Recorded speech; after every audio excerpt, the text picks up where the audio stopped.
Mari kita tepuk tangan sekali lagi untuk Pak Arsul dan Teman Batelo dan untuk kita semua. Kita telah memperoleh inspirasi sekaligus menguatkan keyakinan kita bahwa Tuhan yang Maha Adil, Tuhan Maha Kuasa, Tuhan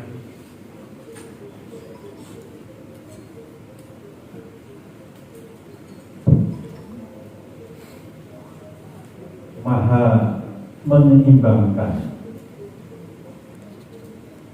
Ibu dan Bapak yang saya hormati, kita akan melanjutkan sesi kedua di pagi hari ini. Bersyukur di tengah-tengah kita telah hadir bersamai forum ini Bapak Dr. Tri Dodo W. Utomo SH.MA, narasumber kita dari Lembaga Administrasi Negara Republik Indonesia. Beliau lahir di kota Yogyakarta tanggal 15 Juli 1968. Saat ini beliau menjabat sebagai Deputi Bidang Kajian Kebijakan dan Inovasi pada Lembaga Administrasi Negara Republik Indonesia. Ibu dan Bapak yang saya hormati, Bapak Tri Widodo nanti sampai sekitar sebelum pukul 12 waktu Indonesia bagian tengah. Barangkali jam tangan Ibu dan Bapak masih waktu Indonesia Barat supaya tidak keliru gitu ya. Kalau jam di ponsel sudah berubah dengan sendirinya, maka kita nanti akan tidak melewatkan paparan dan inspirasi dari Pak Tri Widodo ini yang akan berbagi berkaitan dengan bagaimana satu upaya pentingnya satu inovasi di dalam bidang pendidikan. Pak Tri yang hadir Pak adalah perwakilan koordinator dari Dinas Pendidikan Kabupaten Kota Provinsi yang pada tahun 2021 ini membersamai kami BMPTK TK dan PLB melaksanakan program prioritas nasional Merdeka Belajar, khususnya program pendidikan guru penggerak. Dan para guru pendamping yang mendampingi para calon guru penggerak yang saat ini sudah diwisuda pada tanggal 15 September yang lalu oleh Mas Mendikbudristek. Kita ingin dengarkan kembali yel-yel dan semangat yang senantiasa digelorakan oleh kawan-kawan pada tim pendidikan guru penggerak. Guru bergerak, guru bergerak. Sekali lagi, guru bergerak. Ini komitmen yang luar biasa ya. Saya yakin akan menyambut dengan sangat senang materi yang saat lagi akan disampaikan oleh Pak Tri. Nah, tentu nanti Pak Tri juga akan menyampaikan perjalanan dari waktu ke waktu karir beliau seperti apa. Ini juga bagian dari inspirasi untuk kami. Atas nama BMPTK TK dan PLB, Kementerian Pendidikan, Kebudayaan, Riset dan Teknologi, kami mengucapkan ribuan terima kasih dan tepuk tangan yang meriah untuk Pak Tri. Waktu Bapak kami persilakan untuk menyelesaikan sehingga penerbangan Bapak ke Jakarta sampai di bandara tidak tertinggal oleh pesawat.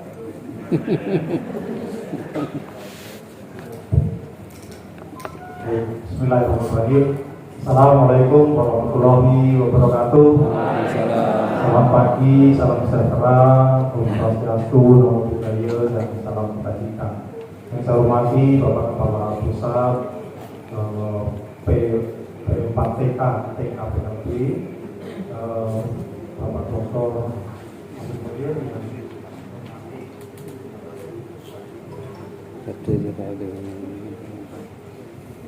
hormati para peserta, para guru penggerak, para guru pendamping, dan juga para panitia penyelenggara.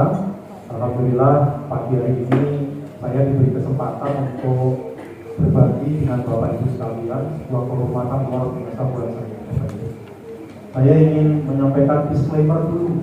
Disclaimernya adalah saya bicara di depan para aktor-aktor pendidikan, tetapi saya bukan ahli pendidikan. Tetapi bicara pendidikan memang kadang harus dengan orang yang bukan ahli pendidikan. Melatih orang yang bisa bertinju itu jangan jadi petinju. Makanya Susdamako dia tidak pernah menjadi petinju, tetapi ketika melatih Mike Tyson tidak pernah terkalahkan. Tapi ketika Susdamako meninggal, kemudian Mike Tyson yang begitu hebatnya itu masih diyakini tidak pernah terkalahkan, ternyata Bapak Ibu langsung keok tahun 90 oleh James Buster Douglas. Faktornya apakah di Mike Tyson yang hebat atau di Susdamako yang bukan petinju hebat? Ternyata faktornya justru di mitra. Sama dengan kita semua. Kami misalnya bilang, kalau kami hanya berputar dengan orang lama di depan saja, tidak pernah berkembang. Bapak Ibu guru, kalau nanti terangkan berguru terus, juga tidak pernah berkembang. Jadi, yang tadi kami sampaikan, ketika kita membicarakan satu isu, sekali-sekali, jangan dengan orang yang dari lingkungan kita. Tapi ini disclaimer saja. Nah, disclaimer yang kedua, jika ada guru SLP dan guru TK atau sekalian ini guru-guru luar biasa, ya nanti saya akan elaborasi tentang itu. Nah, yang kedua, disclaimer saya adalah ketika bicara pendidikan, Bapak Ibu jangan hanya bicara kurikulum yang ditetapkan oleh Mas Menteri, juga jangan hanya bicara anak didik yang ada di kelas kita, tapi pendidikan lebih luas dari itu. Bahkan orang-orang yang tidak dapat kesempatan untuk mengenyam pendidikan itu juga tanggung jawab kita. Tanggung jawab pendidikan bukan tanggung jawab mengajar, tapi tanggung jawab bagaimana memampukan orang lain agar mampu kemudian lebih mandiri. Dan ketika dia mandiri, maka dia menjadi orang yang produktif. Orang yang produktif tidak menggantungkan pada orang lain, bahkan dia bisa membantu orang lain.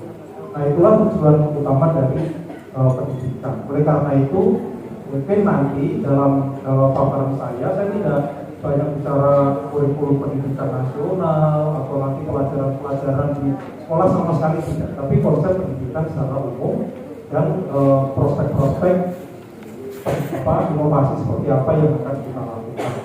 Tentu Bapak Ibu sekalian, di sini sudah saya percaya sepenuhnya Bapak Ibu adalah para inovator-inovator, para agen perubahan yang tadi disampaikan oleh Pak Abu. Sudah ada wisuda Bapak Ibu sebagai agen sebagai guru penggerak, mungkin sebagai guru pendamping. Tetapi Bapak Ibu sekalian, inovasi tidak boleh berhenti. Sebanyak apapun Bapak Ibu punya inovasi, itu tidak pernah cukup. Jadi Bapak Ibu sekalian, kita akan berpikir ke depan, bukan hanya berpikir sekarang, apalagi ke belakang. Nah, Bapak Ibu sekalian, saya ingin mengawali slide saya dengan sebuah dalil. Silakan slide-nya lanjut. Dalil pendidikan kita bisa menggunakan dari berbagai sumber. Tapi saya pakai satu saja Bapak Ibu sekalian, bahwa semakin tinggi kualitas SDM suatu bangsa, maka semakin mandiri bangsa tersebut. Sebaliknya, semakin rendah kualitas SDM suatu bangsa, maka semakin tergantung bangsa itu terhadap bangsa lainnya. Ini dari Syaf Atali itu, Bapak Ibu sekalian. Nah, coba kita lihat slide berikutnya. Bapak Ibu sekalian, pengembangan kualitas SDM paling tidak masih menurut Atali itu harus mencapai 3 tujuan besar.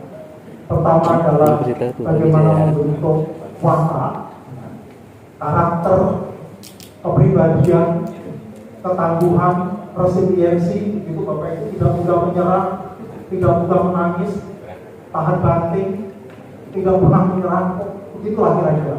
Ini karakter bangsa. Yang kedua adalah membentuk SDM yang cerdas, yang kreatif, yang bisa mencari solusi terhadap permasalahan, yang bisa berpikir ke depan atau visioner, dan seterusnya. Dan yang ketiga adalah membentuk kemandirian bangsa. Nah, kemandirian bangsa itu akan terbangun apabila tujuan 1 dan 2 terpenuhi. Karakter SDM-nya juga kokoh, begitu, tetapi kecerdasannya juga melampaui kecerdasan bangsa-bangsa di dunia ini. Itu kan tujuan bangsa Indonesia tahun 2085 yang sudah ditanam di Museum Waktu di Merauke ya Bapak Ibu sekalian. Nanti akan kita buka dan akan kita lihat apakah 2085 cita-cita nomor 1 yaitu bangsa Indonesia yang kecerdasannya melampaui bangsa-bangsa yang lain itu akan terwujud atau tidak. Lanjut, Bapak Ibu sekalian, pertanyaan yang harus kita renungkan, tidak perlu kita jawab di sini, Bapak Ibu. Kita sekarang ini kalau bicara inovasi pendidikan sudah begitu banyak. Mungkin kita katakan surplus, Bapak Ibu. Saya tidak membayangkan, ya tidak bisa membayangkan berapa juta guru di Indonesia. Kalau satu guru satu inovasi, itu bagaimana mengelola inovasi yang jutaan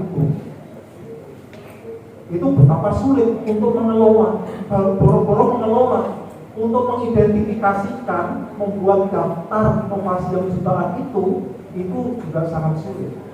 Untuk membaca saja sulit, Bapak Ibu sekalian. Jadi sekali lagi, inovasi pendidikan itu bisa kita katakan sudah surplus. Tetapi yang menjadi pertanyaan adalah mengapa dampak dari pembelajaran kita, dari sistem pendidikan kita masih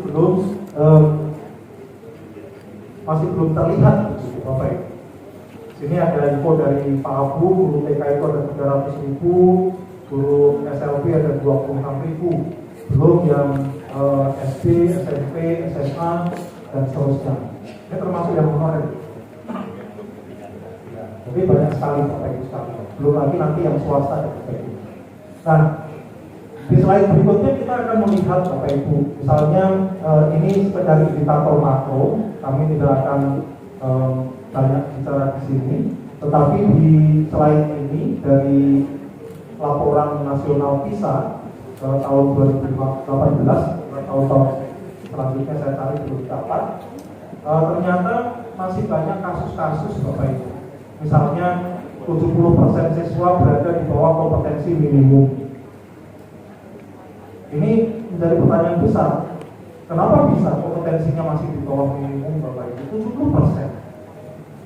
Apa yang keliru dengan sistem pendidikan kita? Apa yang keliru dengan inovasi-inovasi kita? Yang kedua, dikatakan 71 siswa berada di bawah kompetensi minimum juga untuk matematika, yang tadi untuk membaca. Dan 60% siswa berada di bawah kompetensi minimum untuk sains. Jadi dalam ilmu-ilmu itu, Bapak Ibu sekalian, ternyata kita sangat rendah. Dan kasus-kasus lain ternyata juga ada perundungan yang dilaporkan sebanyak 41% terhadap murid. Kemudian pola pikir berkembang ini ternyata belum cukup dimiliki oleh para siswa. Lanjut, di slide berikutnya kita juga bisa melihat indeks kualitas SDM kita yang masih relatif ketinggalan dengan negara-negara sahabat kita. Kemudian di slide berikutnya, Bapak Ibu sekalian, juga dari salah satu artikel yang ditulis oleh salah satu aktor pendidikan, dikatakan bahwa hasil-hasil pengajaran, pembelajaran kemudian ini tidak sesuai dengan kehidupan yang dialami siswa. Sehingga wajarlah kemudian ketika banyak alumni-alumni sarjana yang tidak bisa mencari pekerjaan, banyak alumni SMA yang juga tidak bisa mendapatkan pekerjaan, karena memang antara pendidikan dengan kebutuhan kehidupan sehari-hari tidak match begitu. Dan seterusnya Bapak Ibu, nanti slide berikutnya saya ingin mengutip dari bukunya Sir Ken Robinson Bapak Ibu.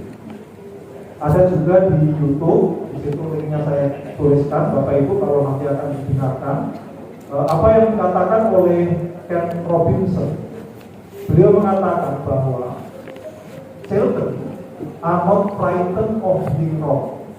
Jadi anak-anak itu tidak pernah merasa takut bersalah. Kesalahan itu adalah natural dari seorang anak. Tetapi dia mengatakan, what we do know is, kalau apa yang kita tahu adalah, if you are not prepared to be wrong, kalau Anda tidak pernah disiapkan untuk menjadi salah, you will never come up with anything original. Anda tidak pernah mendapatkan sesuatu yang unik, yang original, yang khas dari anak itu. Karena seorang anak tidak boleh keliru, harus selalu benar. Keliru menjadi tabu, Bapak Ibu. Keliru dalam apapun, keliru dalam menjawab soal, keliru dalam bertingkah laku dan sebagainya, keliru dalam mencoba sesuatu dan sebagainya. Ini sesuatu yang selama ini kita anggap sebagai yang tabu.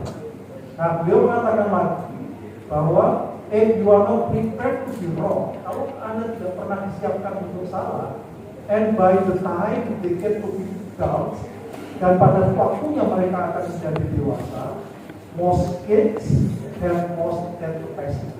Jadi akan banyak anak-anak yang kehilangan kapasitas, mereka tidak akan berkembang. Beliau mengatakan lagi, and we are now running national education system where mistakes are the worst thing that you can make. Kita berada pada satu sistem pendidikan nasional di mana kesalahan adalah sesuatu yang paling buruk yang bisa dilakukan oleh seorang anak. The result is that we are educating people out of their creative capacity. Jadi hasilnya kemudian kita mendidik anak di luar kapasitasnya. Kita tidak mengenali kapasitasnya, kompetensinya, pokoknya Anda belajarnya yang saya ajarkan. One size fits all. Ini yang dikritik juga oleh Einstein yang mengatakan bahwa setiap orang pada hakikatnya cerdas, tetapi Anda akan keliru besar ketika mengukur kecerdasan seekor ikan dengan kemampuannya memanjat pohon. Jadi kera dengan ikan itu sama-sama cerdas, Bapak Ibu.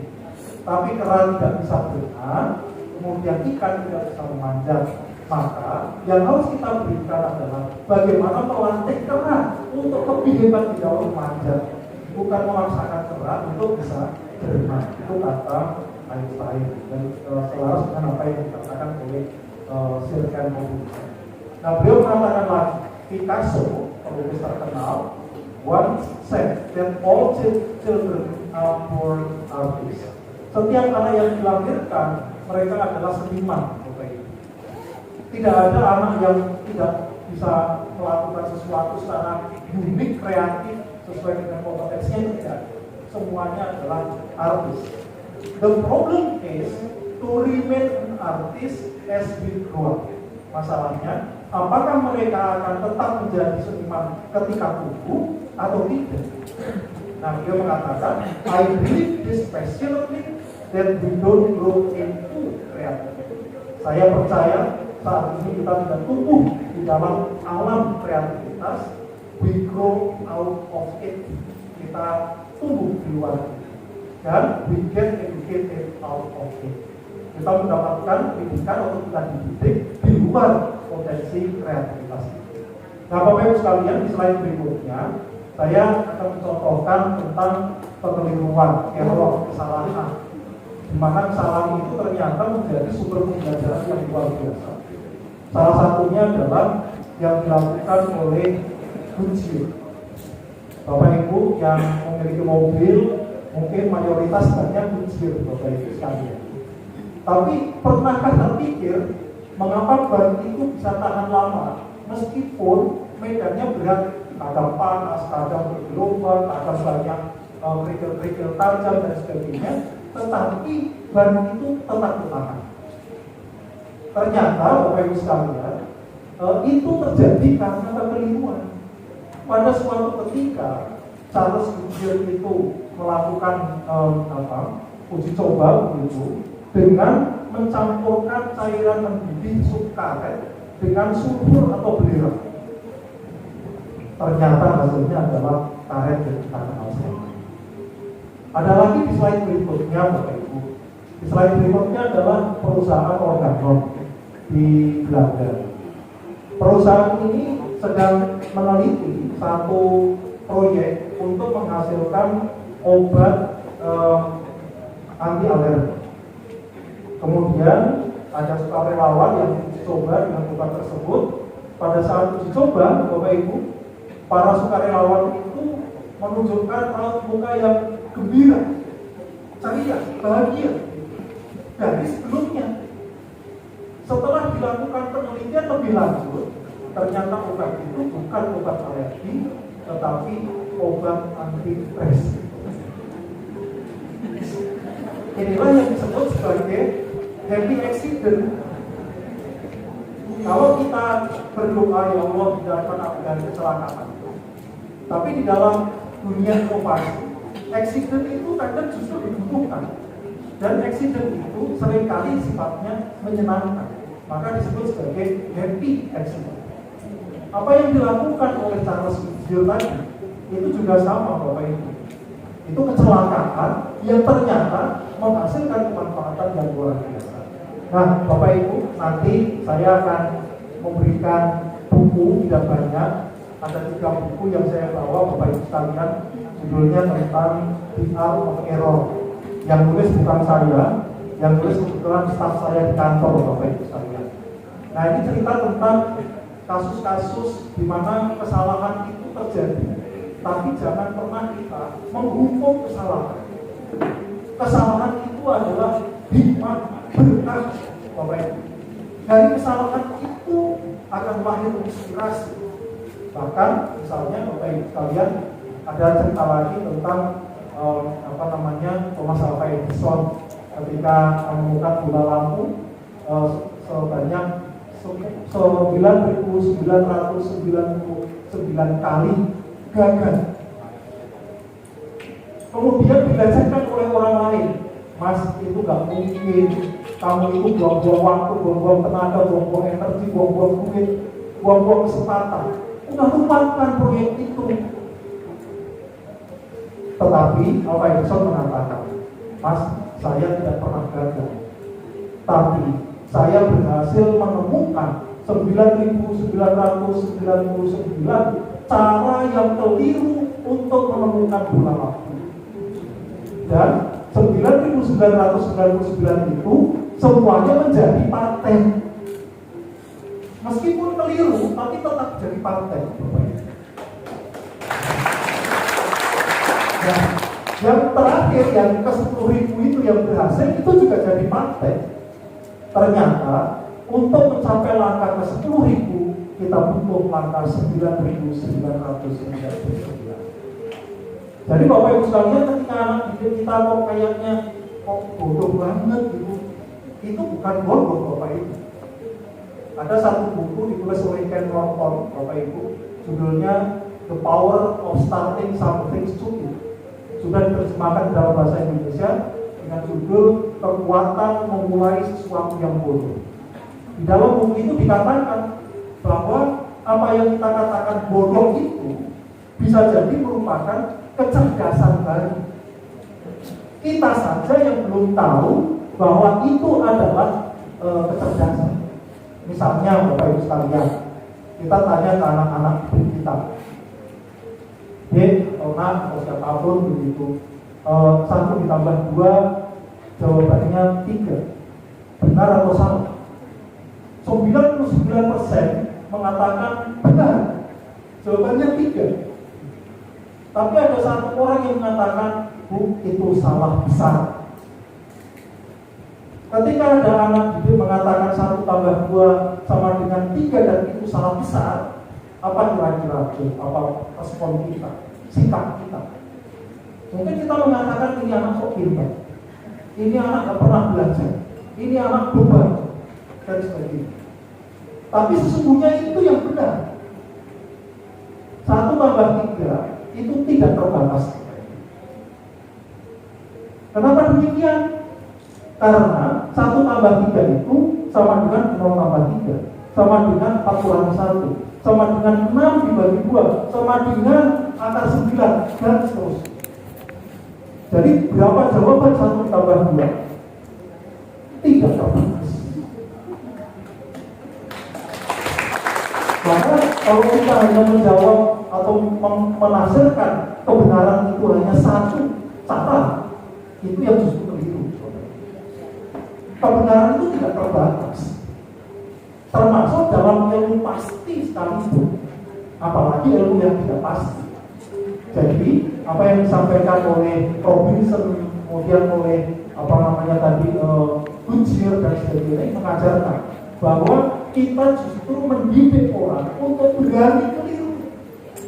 Jangan dari awal sudah harus benar langsung dihukum dengan nilai merah, rapot merah. Ini yang seringkali orang kemudian mengatakan, maaf, aku ternyata jadi orang paling bodoh kelasnya. Ketika seorang anak menerima rapot merah, itu dia langsung down. Dia jauh lebih buruk daripada kawan-kawan di kelas. Dan itu tidak sehat untuk masa depannya. Nah, Bapak Ibu sekalian, di slide berikutnya, lantas apa yang harus kita kejar ke depan, Bapak Ibu? Tadi yang saya sampaikan, Bapak Ibu sudah memiliki inovasi yang banyak, tetapi kembali kita harus semakin giat untuk berinovasi. Ternyata banyaknya inovasi itu ketika belum berdampak pada hasil-hasil yang kita inginkan, itu maknanya bahwa kita belum cukup berinovasi. Lanjut Bapak Ibu sekalian. Nah, apa kira-kira tujuan dari inovasi? Ini saya coba ambilkan dari apa yang kami lakukan bilang Bapak Ibu. Kami memang bukan dari sektor pendidikan, tetapi kami dari unit yang menangani inovasi administrasi negara. Kebetulan tahun 2021 kami melakukan satu kegiatan namanya modeling inovasi sektor pendidikan, Bapak Ibu. Nah, dari modeling kami ini, maka inovasi di sektor pendidikan paling tidak bisa mencapai 5 tujuan yang tadi disampaikan, atau yang ini juga sama. Yang sebelah kanan itu, Bapak Ibu sekalian, pertama adalah pemerataan layanan pendidikan yang berkualitas. Yang kedua, peningkatan kualitas pembelajaran. Ketiga, penguatan karakter peserta didik. Kemudian pelestarian bahasa dan kebudayaan, serta perbaikan tata kelola pendidikan. Dari 5 hal ini, kami akan coba satu persatu lihat singkat saja, Bapak Ibu sekalian bisa lanjut. Nah, lanjut contoh-contohnya.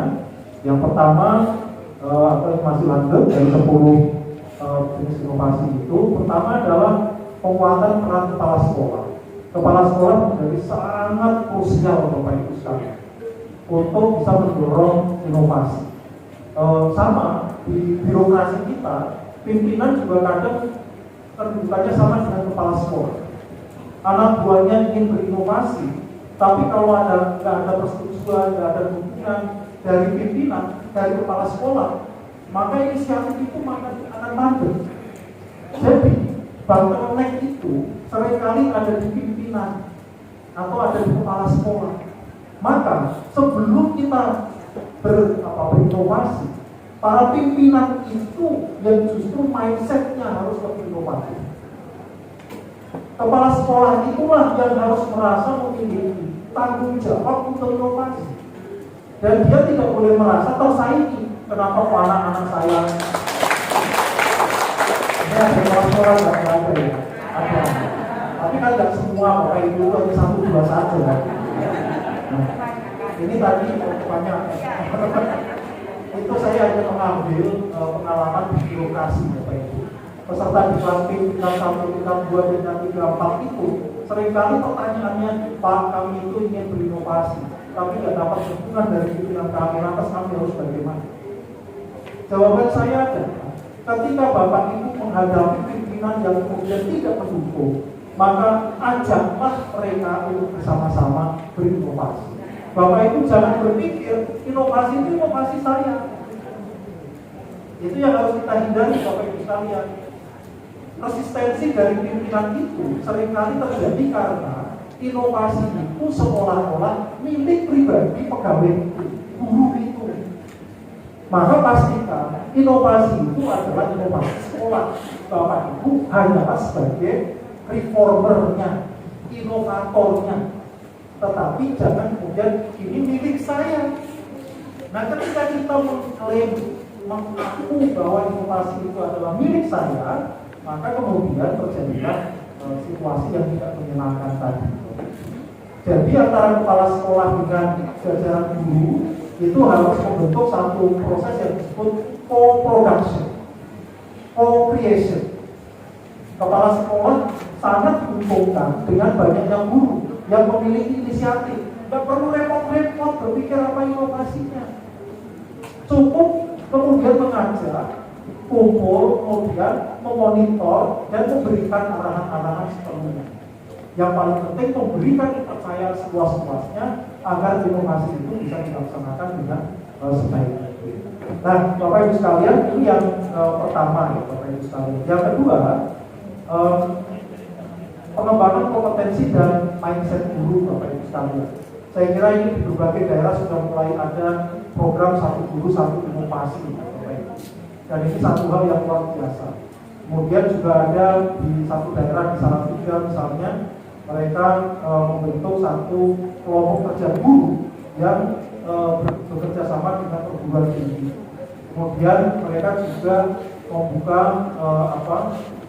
membuka peluang bagi dosen-dosen bahkan bagi pejabat-pejabat untuk bisa mengajar di sekolahnya. Sekali-sekali guru kan yang tidak capek ya Bapak Ibu, ngajar terus dari pagi sampai siang. Lebih baik beri kesempatan dosen kan, pejabat daerah, wali kota, siapa kan, suruh ngajar di kelas itu. Kitanya gurunya juga enak, anak-anaknya juga senang karena dapat ilmu yang berbeda.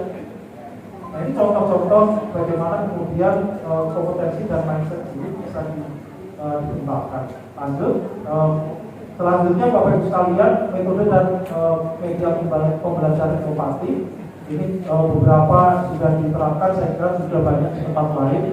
Di Sidoarjo ini ada inovasi metode dan media pembelajaran yang ditujukan yang sebelah kanan itu Bapak Ibu sekalian, bagaimana meningkatkan keterlibatan siswa pakai media-media ajar begitu ya, alat-alat peraga, kemudian juga dibanyakin mainannya Bapak Ibu. Boleh belajar matematika tapi jangan di dalam kelas. Ajarlah keluar bermain. Anak-anak sekarang kita akan mengukur luas setiap ruangan misalnya. Kasih tugas kelompok 1, 2 orang Anda ukur ruangan kantin ya. Kelompok 2 Anda ukur ruangan kepala sekolah dan seterusnya. Lebar, kali luas dan sebagainya berapa luas. Ini contoh bagaimana kemudian nanti halaman diukur luasnya. Ternyata bukan persegi panjang. Bagaimana cara mengukurnya? Kita ajari. Oh, ini kan segitiga. Ada yang persegi panjang. Maka tambahkan luas persegi panjang dengan luas segitiga. Maka menjadi luas dari halaman itu. Ini contoh Bapak Ibu cara bermain yang menyenangkan, tapi tetap bisa mencapai tujuan di dalam pembelajaran dan seterusnya. Bapak Ibu, kita lanjut. Kemudian ada sekolah berdaya. Ini misalnya diterapkan di Jogja, kemudian ada di Kebumen. Contoh lanjut, di Kebumen ada kampung Inggris, di Kediri juga ada kampung Inggris, kampung Korea dan sebagainya. Harus cukup banyak. Ternyata keberadaan kampung Inggris itu tidak hanya bermanfaat bagi para peserta didik Bapak Ibu, tetapi juga bagi masyarakat-masyarakat yang bukan anak sekolah, para pekerja sekolah, para pekerja informal dan sebagainya. Mereka juga dapat kesempatan untuk itu. Bahkan pengalaman di Kebumen misalnya, kampung Inggris itu justru menstimulasi munculnya 72 usaha kecil di sana. Usaha kos-kosan, usaha laundry, usaha kuliner, dan sebagainya. Karena banyak orang yang kemudian mendatangi kampung itu untuk belajar bahasa Inggris. Lanjut, kemudian pendidikan karakter. Nah ini saya kira juga yang penting. Kita lihat contohnya saja langsung. Nah Bapak Ibu sekalian, kalau kita lihat di slide berikutnya, maka kita akan melihat tentang kondisi karakter kita yang sudah mulai mengkhawatirkan. Di berbagai media, kasus bullying, kasus penyalahgunaan narkoba, kasus seks bebas, pemerkosaan belum lama ini. Bapak Ibu 21 santri diperkosa, 8 diantaranya melahirkan 2 orang dan seterusnya. Itu semua ada di lembaga pendidikan. Jadi betapa karakter itu sudah relatif lampu kuning. Lanjut. Kemudian dari survei yang pernah dilakukan oleh Kementerian Agama, Bapak Ibu sekalian, juga sangat miris ya Bapak Ibu. Mirisnya kenapa? Ada pertanyaan, apakah Anda yakin dapat membangun karakter anak Anda dengan maksimal tanpa bantuan guru? Jawabannya 92%, 92,1% menjawab tidak sanggup. Keberadaan guru itu penting banget Bapak Ibu. Sehebat apapun orang tua murid. Makanya ketika pandemi kemudian belajar di rumah, yang kelabakan orang tua murid Bapak Ibu sekalian. Karena mereka bukan hanya sibuk mengerjakan tugas-tugas, tapi juga tidak bisa mengawal perilaku dari anak-anaknya. Di rumah mainnya handphone terus itu kan Bapak Ibu. Kalau yang menyuruh orang tuanya, hentikan main handphone, kan nggak mau.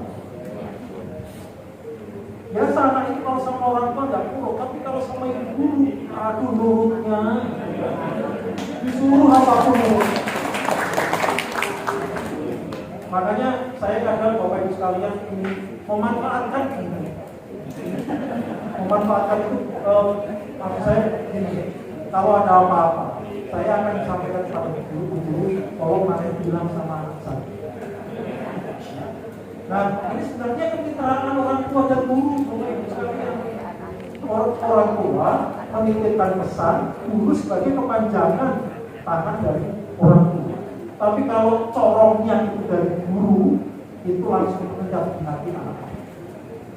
Bapak Ibu sekalian, misalnya, ini anak saya saja, ya. Kalau disuruh belajar, pasti jawabannya nggak ada PR. Nah, bagaimana supaya belajar? Titip ke guru, mohon maaf, tolong kasih PR untuk anak saya. Jadi akhirnya dia belajar, gitu Bapak Ibu. Untunglah kalau gurunya baik, kita minta tolong seperti itu kemudian dilakukan. Tapi kalau jawabannya, ini nggak boleh kita kasih PR, itu tidak sesuai dengan konsep pendidikan modern. Negara-negara maju itu nggak ada PR, Pak. Yang repot gitu ya Bapak Ibu sekalian. Jadi bagaimana kita mendidik secara kolaboratif antara orang tua dengan guru. Ini ada lagi Bapak Ibu. Apakah Anda yakin karakter anak dapat dibangun di rumah tanpa perlu berangkat ke sekolah? Sama, 86% jawabannya tidak. Dan pertanyaan terakhir, selama siswa belajar dari rumah, apakah Anda merasa masih perlu bantuan guru untuk membangun karakter anak-anak? 98,3% anak-anak perlu. Itulah sebabnya Bapak Ibu sekalian, ketika ada survei tentang The Future Job tahun 2025 tentang pekerjaan-pekerjaan yang masih eksis tahun 2025, salah satu job yang tidak akan pernah hilang tergerus oleh disrupsi teknologi itu adalah jadi Bapak Ibu jalan-jalan, dokter kita terdisrupsi Bapak Ibu sekalian dengan telemedicine, dengan homeschooling, home spider. Jadi sekarang ada konsep home spider, diinspirasi oleh isolasi mandiri di rumah. Ternyata proses isolasi mandiri itu jauh lebih efektif daripada isolasi di rumah. rumah sakit itu bayangannya Bapak Ibu, oh ada lagi yang meninggal, saya kapan? Bukan. Maka lebih enak di rumah. Di rumah sakit, mau minta minum aja sulit. Belum jamnya Pak. Di rumah, mau minum, mau makan kapan saja selama sekali. Jadi, home cycle itu sekarang menjadi tren. Kalau kita sakit ke depan, itu nggak perlu ke rumah sakit, di rumah. Tapi layanan kesehatan dilakukan secara telemedicine. Nah itu model-model ke depan Bapak Ibu sekalian. Jadi Bapak Ibu sekalian, guru satu-satunya profesi yang tidak akan pernah terdisrupsi. Bahkan terdisrupsi oleh pandemi juga bisa. Bapak Ibu sekalian, sekarang kita lihat profesi-profesi yang lain belum semua kan Bapak Ibu sekalian. Kita lihat birokrat Bapak Ibu sekalian. Kita ke kantor tiap hari, kantor pemerintah penuh dengan para pegawai. Begitu pandemi, tidak satu orang pun bekerja di kantor. Tetapi fungsi birokrasi apakah hilang? Tidak. Ternyata kita tidak butuh itu kantor-kantor pemerintah. Bahkan kita kadang tidak perlu itu pejabat-pejabat. Semuanya bisa dilakukan dari perikatan elektronik ini. Tapi dulu survei sudah membuktikan bahwa Bapak Ibu 99,98% mengatakan dalam era pandemi orang tua masih sangat membutuhkan keberadaan. Nah, next slide Bapak Ibu terkait dengan karakter ini, apa yang dilakukan di Kabupaten Tegal Bapak Ibu sekalian, mungkin bisa jadi salah satu inspirasi di mana mereka ada inovasi namanya membuat keluarga asuh. Apa artinya Bapak Ibu? Keluarga asuh ini mau mengajak diaspora Tegal untuk bisa turut membantu anak-anak didik yang kurang beruntung. Kalau saya diaspora Jogja atau diaspora Cilacap Bapak Ibu, lahir di Jogja tapi kemudian dari 1 SMP sampai lulus SMA saya di Cilacap. Jadi mungkin kadang orang Cilacap, kadang orang Jogja, jadi saya diaspora Cilacap. Ketika saya diajak untuk memikirkan Cilacap, maka saya pasti akan mengatakan siap. Nah, setiap daerah itu punya diaspora yang luar biasa, Bapak Ibu. Jadi di Tegal, orang-orang Tegal itu diajak untuk menjadi diaspora. Satu diaspora itu yang ada di Jakarta, yang ada di New York, ada di manapun, dia diminta untuk mengasuh satu anak didik di Tegal.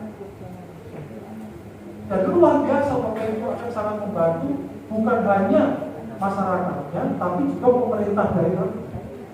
Makanya Banyuwangi punya forum diaspora kan Bapak Ibu, 1 tahun sekali. Diaspora Banyuwangi itu dikumpulkan dan Bapak Bupati sekarang itu Bupati istrinya akan menyampaikan visi pembangunan daerah dan masalah-masalah pembangunan daerah. Dari sana kemudian ditantang diaspora itu, apa yang bisa Anda lakukan untuk Banyuwangi? Nah, jadi Bapak Ibu sekalian, ini adalah cara gotong royong, model kolaborasi di dalam membangun satu sektor pembangunan tertentu. Kemudian lanjut, nah ini pendidikan inklusif luar biasa ya. Tadi kita sudah mendengar dan menyaksikan langsung sahabat kita, adik kita tadi memaparkan pengalamannya bagaimana tantangan-tantangan sebagai seorang yang mengalami disabilitas. Bapak Ibu sekalian, saya juga mau memiliki teman-teman disabilitas cukup banyak Bapak Ibu. Tapi seusia saya, beliau mendirikan satu perkumpulan yang namanya Bilans. Bilans, B-nya itu difabel, lansnya itu lansia. Sudah lansia difabel. Nah, dia menceritakan kalau Bilans itu hukumnya 3 aja. Hukumnya 1, ditinggal istri. Kemudian yang kedua, uang habis. Yang ketiga, menunggu bunuh diri. Itu sangat menyentuh Bapak Ibu. Dan memang benar Pak.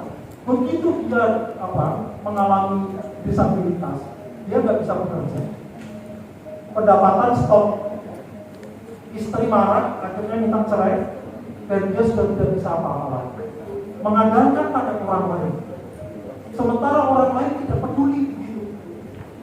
Nah, inilah tantangan kita Bapak Ibu sekalian, bagaimana teman-teman disabel itu bisa hidup di tengah-tengah kita dan merasakan bahwa mereka bukan orang yang tidak beruntung.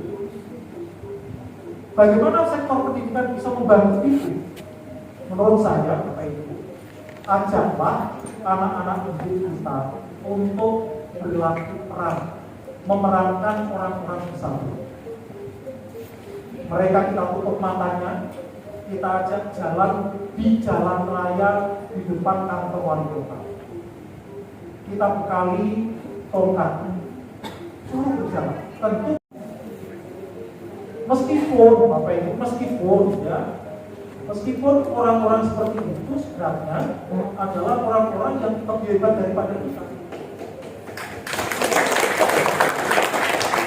Bapak Ibu coba lihat orang difabel yang kemudian mampu menerima apa adanya dan kemudian mampu menemukan kekuatan dari kekurangan, dia akan jauh lebih. Salah satunya adalah Bapak Ibu kenal semua, orang Australia, tidak punya kaki, tidak punya tangan. Namanya Nick Vujicic. Nick Vujicic, Bapak Ibu, dalam keadaan tidak punya kedua tangan dan kedua kaki, dia bisa melakukan apapun. Bermain bola, mendribble bola, kemudian bisa main ski air, Bapak Ibu, kemudian bisa bermain golf dan seterusnya. Kita ternyata tidak mampu. Bahkan boro-boro Bapak Ibu sekalian, kedua tangan kita mampu melakukan. Coba lihat, yang bukan tidak. Apa yang bisa dilakukan tangan kiri Bapak Ibu? Kecuali cebok yang pagi. Apa yang bisa dilakukan? Coba tanya.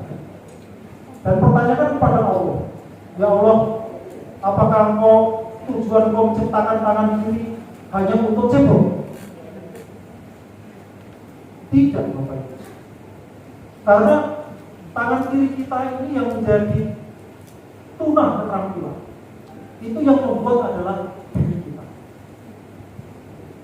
Sejak dini kita mengatakan, kalau nulis itu pakai tangan kanan, pamali pakai tangan kiri. Hukumnya di mana Bapak Ibu nulis tangan kiri pamali? Tidak ada. Yang dilarang pakai tangan kiri hanyalah bersalaman dan makan minum, hanya itu saja di dalam agama.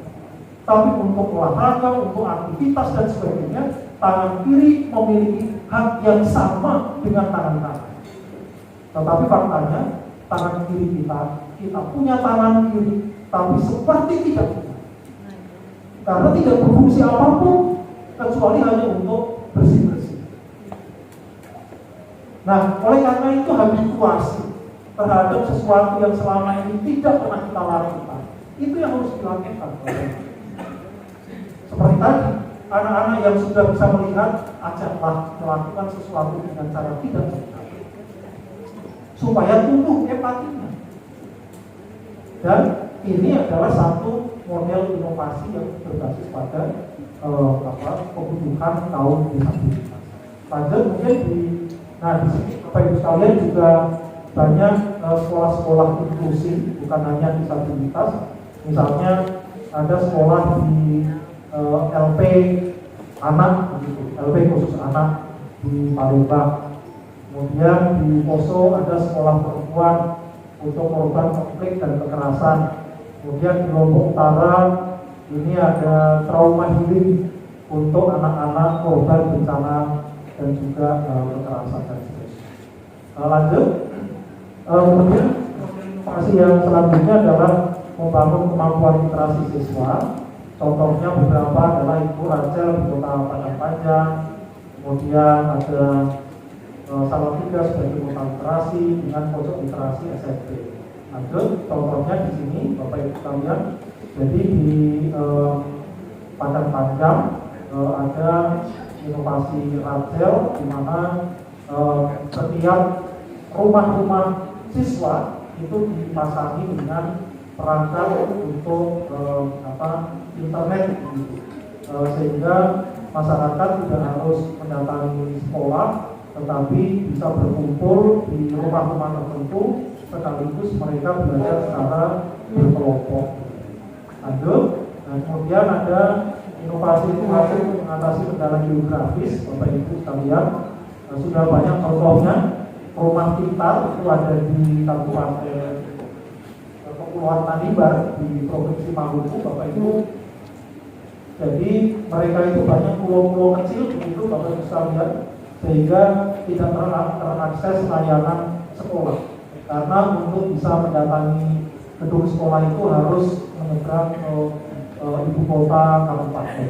Nah, apa yang dilakukan adalah menjadikan balai-balai desa atau kemudian rukun-rukun RT, RW dan sebagainya itu sebagai rumah pintar. Di rumah pintar itulah para sukarelawan bertugas untuk memberikan pembelajaran, dan seminggu sekali nanti dari kabupaten akan melakukan kunjungan dalam rangka untuk memberikan pelajaran yang lebih terstruktur. Kemudian perahu, saya kira ini sudah sangat familiar, sudah mendapatkan penghargaan tingkat internasional. Kemudian ada sopo belajar, ada kapal belajar, floating school, dan seterusnya. Lanjut, berikutnya ada penguatan peran masyarakat. Lanjut saja, dan yang terakhir adalah inovasi pendidikan di masa pandemi. Nah, guru bayangan penting sekali Bapak Ibu sekalian ketika tidak ada guru. Nah, siapa yang bisa menjadi guru bayangan ini sekali lagi juga sukarelawan. Bapak Ibu kalau mau membuka kesempatan sukarelawan, mungkin yang daftar di luar ekspektasi Bapak Ibu. Dulu ketika ada lowongan sekolah sekolah inspiratif, kelas inspiratif, saya termasuk yang daftar Bapak Ibu. Dan saya mengajar di SD di Riau, pedalaman Riau, kelas 6, kelas 5, 4, 3, 2, 1 dalam satu hari secara penuh. Yang saya ajar bukan MTK, bukan PKN, bukan Penjaskes, bukan PTI, bukan macam-macam itu yang sudah terstruktur di dalam kurikulum, tetapi materinya adalah bagaimana menumbuhkan inspirasi bagi anak didik kita. Pada waktu itu saya menceritakan tentang peneliti. Jadi saya awali dengan pertanyaan, adik-adik kalau sudah besar ingin menjadi apa? Jawabannya apa? 1 dokter, 2 guru. Itu 2 jawaban besar. Saya tanya, adakah adik-adik yang ingin menjadi peneliti? Tidak ada. Bahkan ditanya apa itu peneliti? Tidak tahu. Kemudian saya cerita, adik-adik pernah naik pesawat terbang? Belum. Tahu bentuknya pesawat terbang? Tahu. Kita tayangkan di pesawat terbang. Adik-adik pesawat terbang bisa jatuh nggak? Bisa. Kita tayangkan pesawat jatuh. Salah satu pesawat jatuh karena apa? Karena retak sayapnya.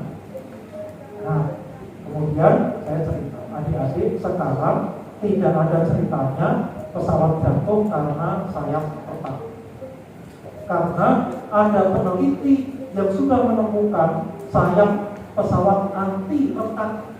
Siapa dia? B.J. Habibie. Saya cerita, siapa B.J. Habibie? Pak Presiden. Betul. Sebelum jadi presiden, beliau adalah peneliti pesawat terbang. Saya cerita lagi, adik-adik pernah sakit, pernah. Kalau sakit belum apa obat. Siapa yang menciptakan obat? Dokter. Bukan. Dokter itu memilihkan obat yang cocok untuk penyakit tertentu. Tapi yang membuat obat adalah peneliti. Dari daun-daunan, dari umbi-umbian dan sebagainya, diteliti kandungannya, diuji coba dan sebagainya, dan kemudian dijadikan obat. Itulah tugas orang peneliti. Dan seterusnya Bapak Ibu saya cerita seperti itu, sampai akhirnya di akhir sesi saya tanya, adik-adik kalau sudah besar apa cita-citanya? ternyata semuanya menjadi peneliti, Bapak Ibu sekalian. Nah, Bapak Ibu sekalian, profesi-profesi yang lain itu banyak yang dikenal oleh anak-anak sekolah. Misalnya jaksa. Siapa yang mau jadi jaksa, Bapak Ibu? Rasanya mau tidak pernah mendengar satu kali pun anak-anak ditanya cita-citanya ingin menjadi jaksa, ingin menjadi hakim. Tapi kalau anak-anak itu diberikan pemahaman tentang apa itu hakim, tentang apa itu jaksa dan sebagainya, mungkin sejak dini mereka sudah berhubungan cita-cita. Kalau saya sudah besar, saya ingin menjadi jaksa yang paling hebat. Nah, ini contoh Bapak Ibu sekalian cerita-cerita yang sebenarnya menjadikan mereka itu terbuka. Kadang kalau kita hanya mengajar saja, kan ya bosan, besok ketemu lagi. MTK halaman berapa, besok halaman berapa, besok halaman berapa, bukunya sampai kecil itu terus Bapak Ibu. Tapi ketika diajar dengan sesuatu yang berbeda, mereka akan menjadi lebih termotivasi. Nah, Bapak Ibu sekalian, saya sekarang akan memberikan sedikit clue dalam pandangan saya tentang bagaimana cara kita untuk bisa terus mencapai kejayaan. Di balik apa yang sudah kita miliki, Bapak Ibu sekalian, nasihat Steve Jobs menjadi penting, yaitu stay hungry, stay foolish. Tetaplah merasa lapar akan ilmu pengetahuan. Tetaplah merasa bodoh karena ilmu itu tidak terbatas.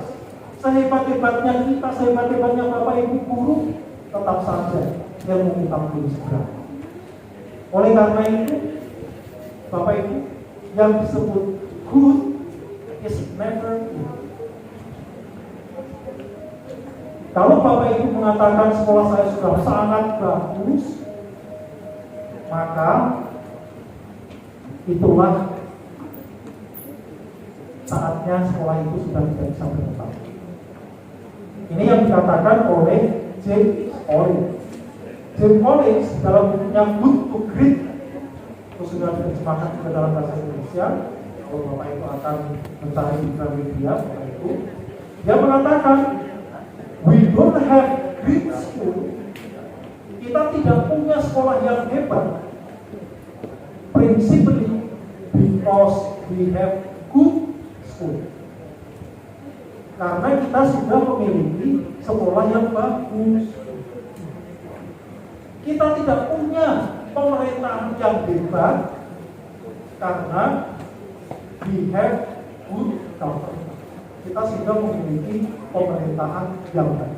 Oleh karena itu, jangan pernah berpikir kita sudah baik.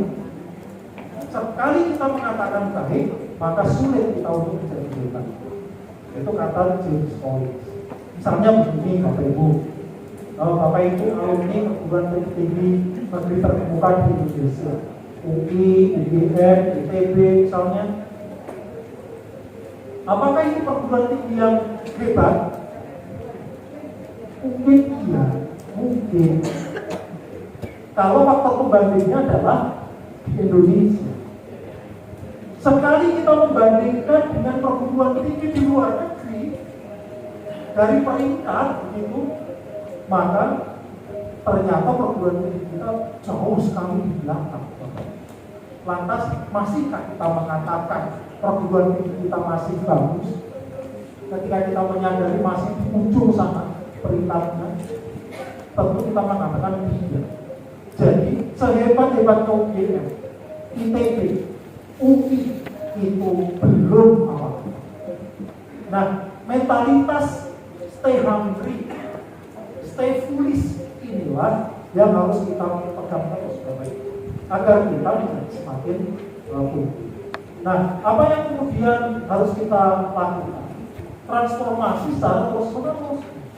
Transformasi tiada henti. Saya ingin cerita dua idola saya ini, Bapak Ibu sekalian. Sebelah kiri adalah Dr. Bruce Banner. Siapa dia, Bapak Ibu? Ya, ini penggemar film Avenger ya, Bapak Ibu. Tahu betul siapa Bruce Banner. Beliau adalah seorang fisikawan yang kecerdasannya tidak dapat dideskripsikan dengan kata-kata yang ada di dunia. Bapak Ibu, kita punya berapa ratus bahasa, ya. Semua bahasa itu tidak bisa mendeskripsikan kecerdasan seorang Dr. Bruce Banner. Konon begitu ceritanya. Tetapi ketika dia menjadi seorang fisikawan itu, dia tidak bisa mengubah keangkaran kezaliman yang ada di depan matanya. Dia bekerja saja di laboratorium. Paling nanti dari laboratorium jadi artikel jurnal Discopus. Ya. Misalnya seperti itu, dapat angka kredit, dapat profesor. Ya. Tapi keangkaran rokaat tetap ada di depan mata. Padahal dia punya cita-cita untuk membahas keangkaran rokaat. Nah, apa yang kemudian terjadi? Karena salah satu dari formulanya itu yang kemudian menjadikan dia berubah bentuk.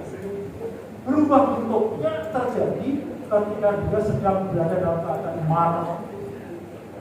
Marahnya bukan marah ingin merusak, tidak. Melihat apa yang merusak, dia marah ingin memperbaiki diri, maka dia bertransformasi menjadi Hulk. Nah, ketika dia menjadi Hulk itu, maka tokoh-tokoh jahat itu, Thanos dan sebagainya itu yang kemudian dihajar.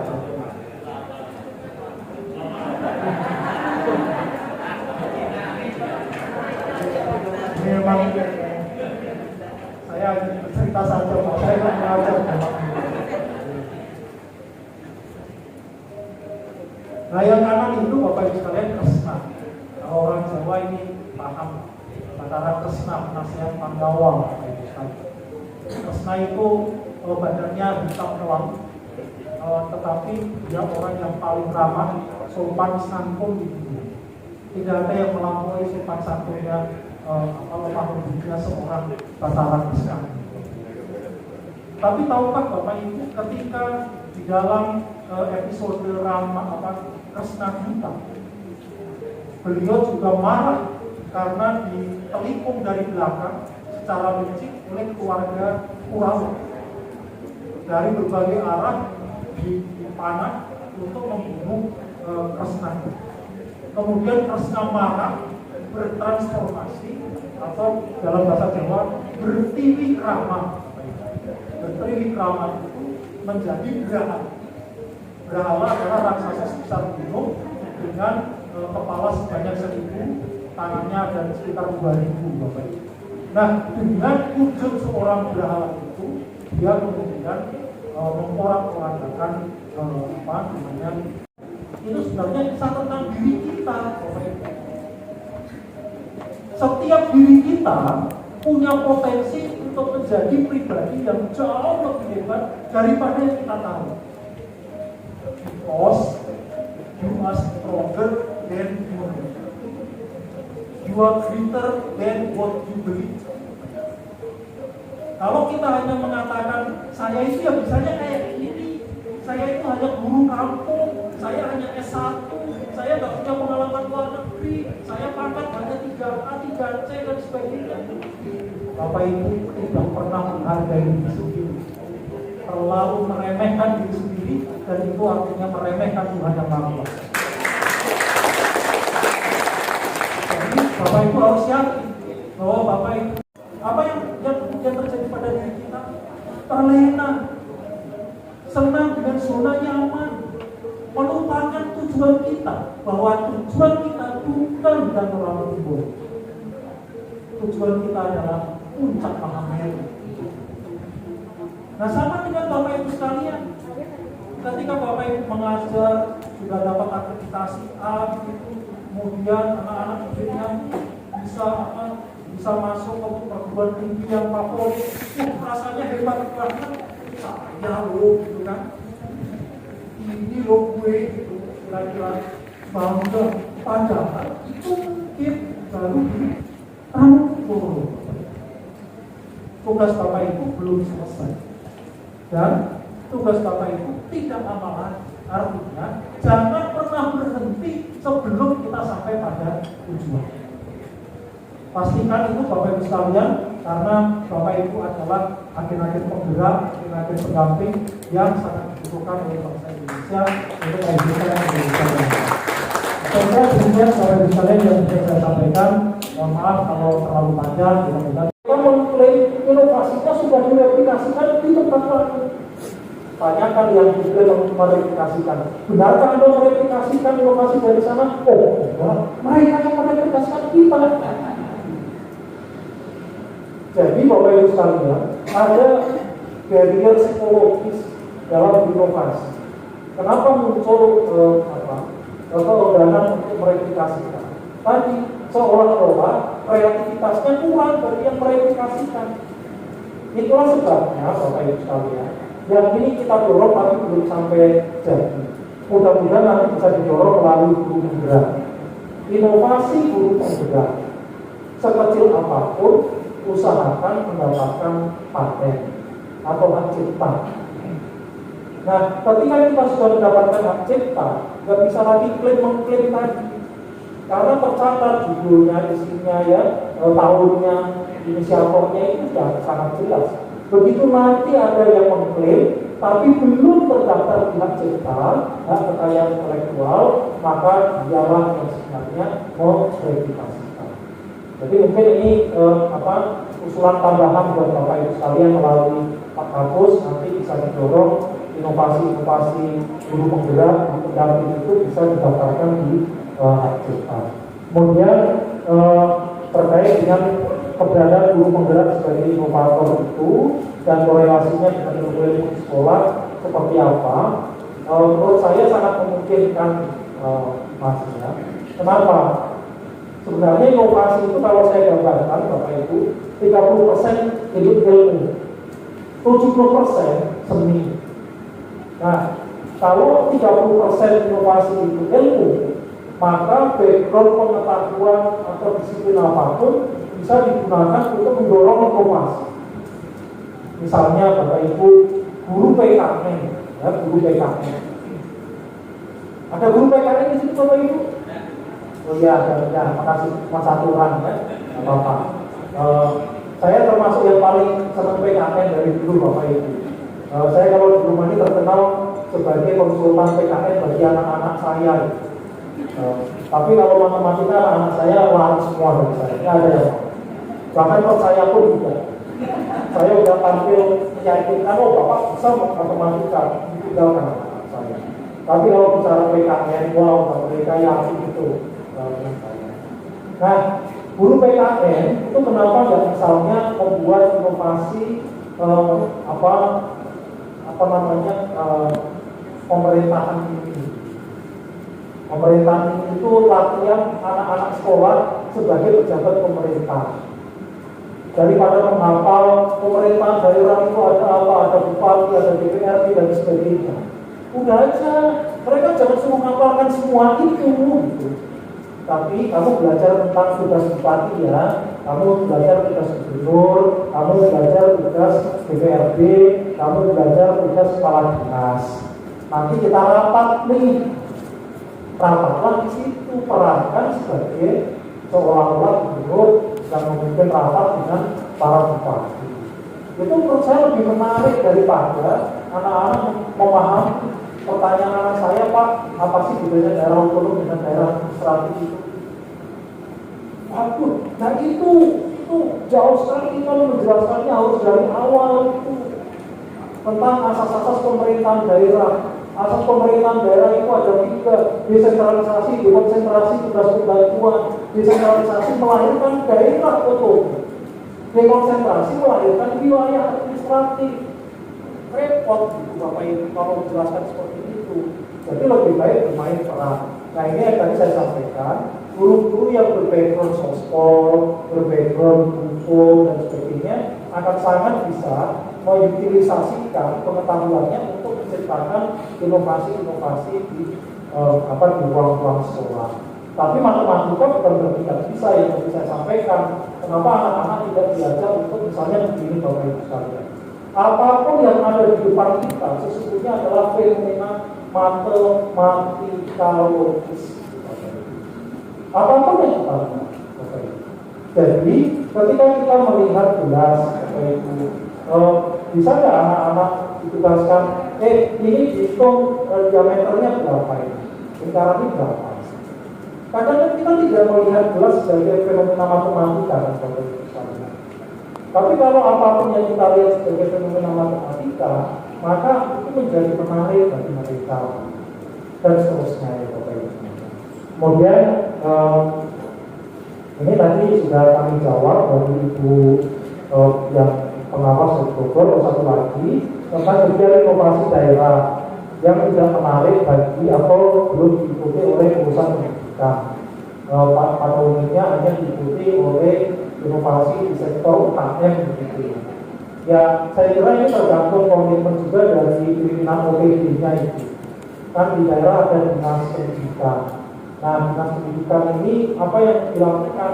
Kalau sifatnya hanya rutinitas saja ya tidak akan muncul inovasi-inovasi. Tetapi ketika ibu bisa meyakinkan bahwa sekolah-sekolah itu adalah tanggung jawab dari dinas pendidikan dan inovasi yang ada di sekolah itu harus difasilitasi oleh dinas pendidikan, kemudian dilingkan dengan program di Bapeda, maka itu akan menjadi bagian dari inovasi daerah. Bapak Ibu, meskipun Bapak Ibu adalah pegawai daerah di pusat, ada ya, ada pusat, ada daerah ya Bapak Ibu sekalian.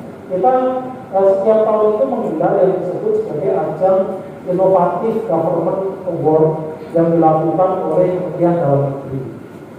Kemarin minggu lalu Ibu Adi Yasin beliau presentasi di ajang 3 ini. Nah, kalau saja inovasi-inovasi pendidikan bisa dihubungkan dengan inovasi daerah yang dilakukan oleh Bapeda, maka ini akan luar biasa sekali. Saya yakin indeks inovasi daerah Kabupaten Bogor ini akan sangat meningkat. Dan ketika indeks inovasi daerahnya itu tinggi, maka daerah akan mendapatkan insentif dana insentif daerah. Dan jumlahnya luar biasa, Bapak Ibu, bisa 10 miliar, bisa 20 miliar dan sebagainya. Itu sebagai perangsang bagi teman-teman di unit-unit yang berinovasi. Kemudian terakhir Pak Fadran ya, bagaimana kelompok-kelompok memarginalkan tadi. Ya memang sebenarnya selama ini sudah ada upaya ya Pak ya untuk mengalokasikan penerimaan CPNS bagi kelompok-kelompok khusus. Kelompok khusus itu misalnya dari Papua misalnya, kemudian dari disabilitas itu sudah ada kan. Tapi memang kalau dilihat dari yang tidak punya sertifikat, rasanya kok memang belum ada. Ya mau tidak mau bagi mereka yang tidak bersertifikat, ijazah itu ijazah sekolah, ya sulit untuk direkrut. Meskipun masih ada kesempatan. Kesempatannya adalah sebagai PPNPN, pegawai pemerintah non pegawai negeri. Ya. Nah itu masih memungkinkan sebagai OB, driver, security itu masih memungkinkan bagi mereka yang tidak memiliki ijazah. Tapi pertanyaannya, memang saya sepakat dengan Mas Fadlan tadi. Apakah mereka-mereka yang tidak memiliki sertifikat itu atau ijazah kemudian menjadi orang yang kita abaikan? Tidak boleh. Karena Pak Jokowi sudah mengatakan bahwa no one left behind. Tidak boleh ada satupun rakyat Indonesia yang ditinggalkan untuk mencapai cita-citanya. Jadi kalau ada masyarakat yang belum menerima ijazah, padahal mereka sebenarnya layak, itu adalah tugas negara. Maka salah satu upayanya menurut saya adalah bagaimana kita menyetarakan program-program yang sifatnya formal dengan pelatihan-pelatihan yang sifatnya informal. Mereka-mereka yang lulus pendidikan informal itu harus diberikan pengakuan oleh negara. Jadi negara jangan mengakui yang sekolah-sekolah yang formal, tidak. Termasuk begini ya Bapak Ibu sekalian. Dulu saya pernah sekolah di Jepang 2 tahun mengambil master Bapak Ibu. Nah, ada satu pengalaman yang menurut saya luar biasa. Di Indonesia untuk kendaraan-kendaraan yang harus kir itu kan di LLACR ya Bapak Ibu, di Dinas Perhubungan setempat. Sehingga Dinas Perhubungan itu punya fasilitas pengujian kendaraan semua Dinas Perhubungan Bapak Ibu. Itu yang saya katakan konyol. Mosok pemerintah harus mendirikan bengkel, mosok pemerintah harus merekrut montir, sementara di luar pemerintah ada bengkel-bengkel yang lebih hebat daripada yang dimiliki Dinas Perhubungan. Maka uji kendaraan itu sebaiknya tidak di Dinas Perhubungan, tapi di bengkel-bengkel yang diakui oleh pemerintah. Itu yang dilakukan di Jepang. Jadi pemerintah itu sifatnya ya katalis, tidak melakukan sendiri. Nah kalau kita masih melakukan segala sesuatu sendiri dari yang bukan bagian dari kita tidak diakui, yang menjadi bingung antara pemerintah dengan non pemerintah. Kelompok masyarakat yang non pemerintah, termasuk sekolah-sekolah informal, itu adalah kekuatan dari masyarakat kita, kekuatan dari negara ini.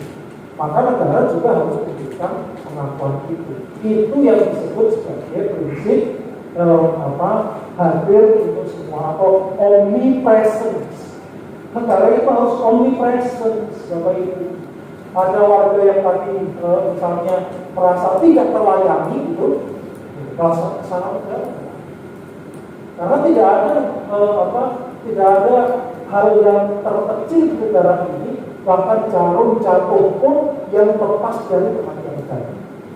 Negara harus mengurusi seluruh tumpah darah Indonesia ini. Jadi kalau masih ada kasus tadi, menurut saya itu bagian dari PR kita. Tetapi ke depan memang kita harus memastikan setiap warga negara dapat pelayanan yang sama di depan hukum Indonesia. Mungkin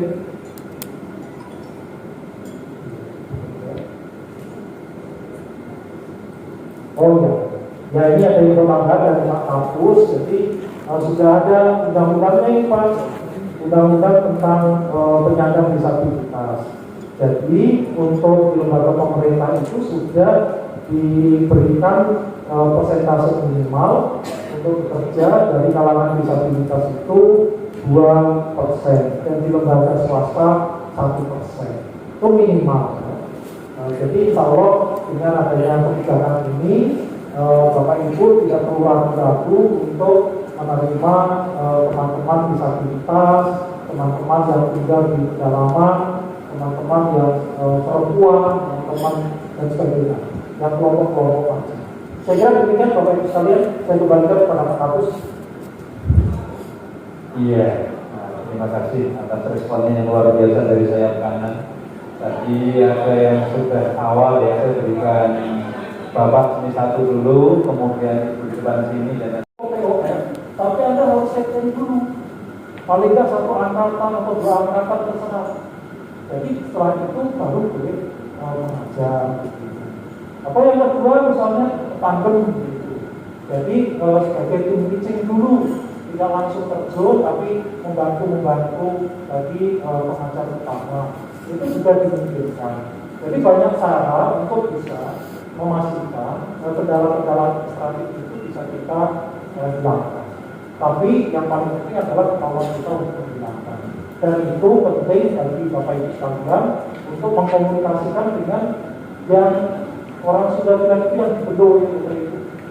Yang dibendoi itu yang punya kuasa itu, Bu Adi.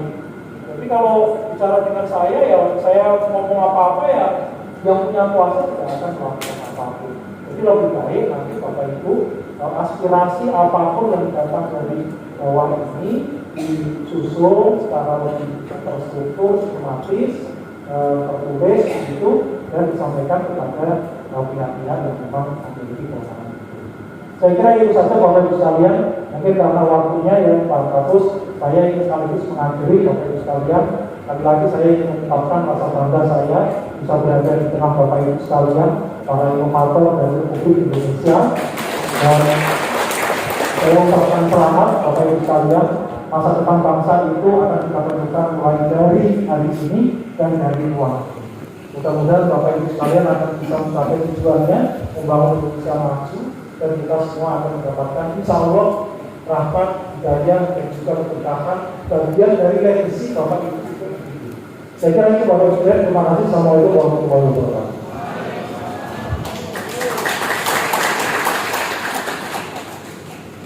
Baik, Pak Tri, terima kasih. Apresiasi untuk seluruh hadirin. Ibu dan Bapak telah mengatakan sejujurnya sehingga tidak ada dusta di antara kita. Itu kata Juli P5 atau Juli Maratika. Pertanyaan saya, apakah forum yang seperti ini, tajuk diskusi yang baru saja kita laksanakan, perlu diduplikasi untuk kawan-kawan guru yang belum bersama dengan kita hari ini? Kalau pakai statistik tadi berapa persen kira-kira? Baru 70 ya? Ya. Bila angka 70% menjadi angka yang representatif, maka mohon Pak Ibu untuk bisa dicatat. Kemudahan kita ada energi untuk bisa melaksanakan bagi kawan-kawan yang lain.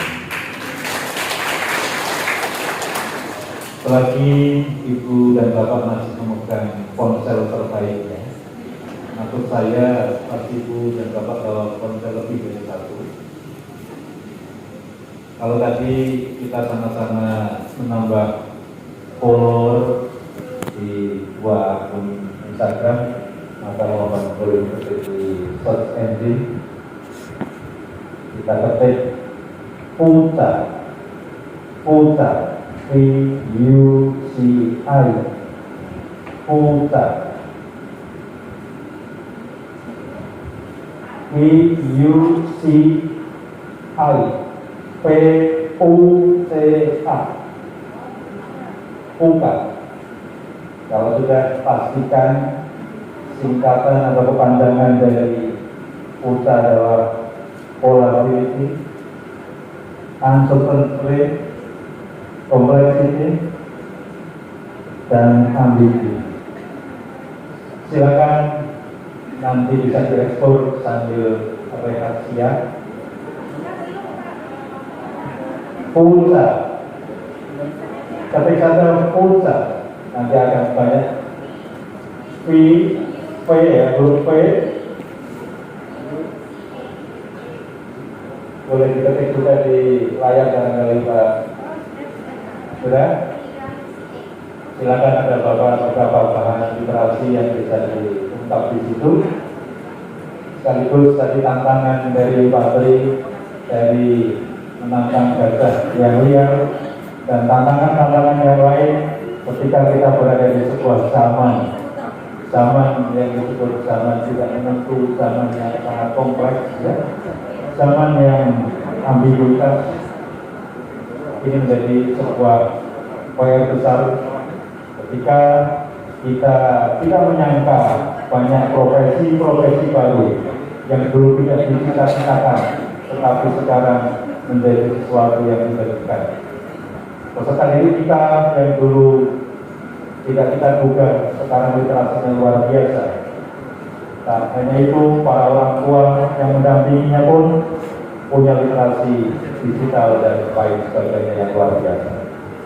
Maka dalam era teknologi informasi dan komunikasi, mari tantangan-tantangan yang tadi sudah disisir oleh Pak Tri dalam forum yang sangat mulia ini menjadi sesuatu untuk bisa kita lakukan secara bersama-sama.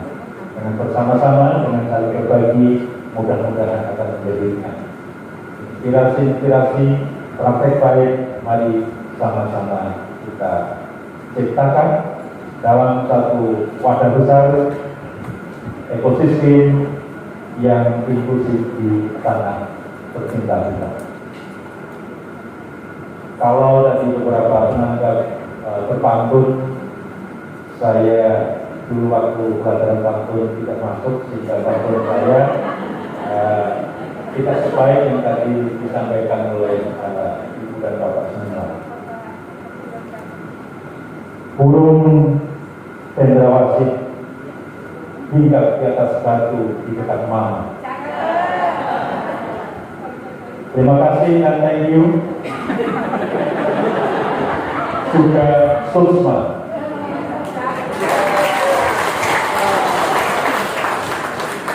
Dan terakhir terima kasih Ibu dan Bapak tidak menyelingkuhi forum ini dari pagi hingga setelah 3 hari. Terima kasih. Guru benar. Guru benar. Guru benar. Terima kasih. Terima kasih. Terima kasih. Assalamualaikum warahmatullahi wabarakatuh. Selamat siang dan selamat berisoma di siang hari ini. Terima kasih Pak Tri. Mudah-mudahan tidak tertinggal pesawat ketika menuju bandara.